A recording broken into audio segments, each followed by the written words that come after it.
We may be new to this country, but we believe that by sharing, kindness, and dialogue, we can build very strong bridges very quickly. Thank you for being here with us tonight.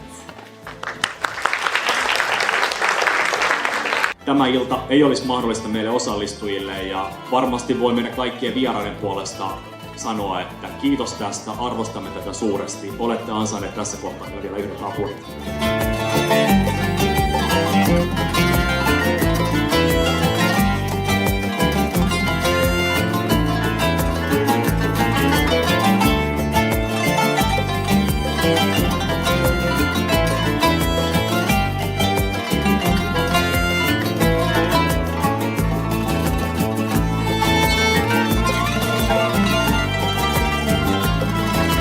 Ihana ja lämmin tunnelma ja mä soitin täällä Kanteletta, se oli mukavaa ja oli tosi hyvää ruokaa.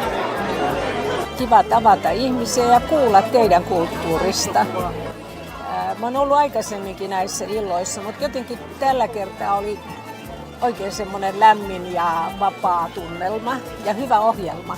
Sekä järjestelyt että ihmisten yhtenäisyys, koko ryhmän yhtenäisyys on ollut hienointa. Tämä on hieno tilaisuus. Teillä on niin paljon annettavaa yhteiskunnalle, että teidät pitää saada paremmin sisään sinne. Se on tän illan anti. Fiilikset on hyvä. Mä oon todella kiitollinen, että me kutsuttiin tähän ja on ollut hyvä ruoka ja hyvä ohjelmaa kanssa. Mä oon aika utelias ihminen ja musta on ollut kiva kuulla varsinkin Selimiltä kaikkea uutta, miten Ramadania vietetään ja miten tätä iftar-juhlaa vietetään. Eli on tosi hieno ja lämminhenkinen tapahtuma ollut. Ja on ekaa kertaa täällä tänään. Mä tänään paastosin. Hyvin meni. Oli ihana sen jälkeen syödä ekaksi taatelia ja sitten ruokaa.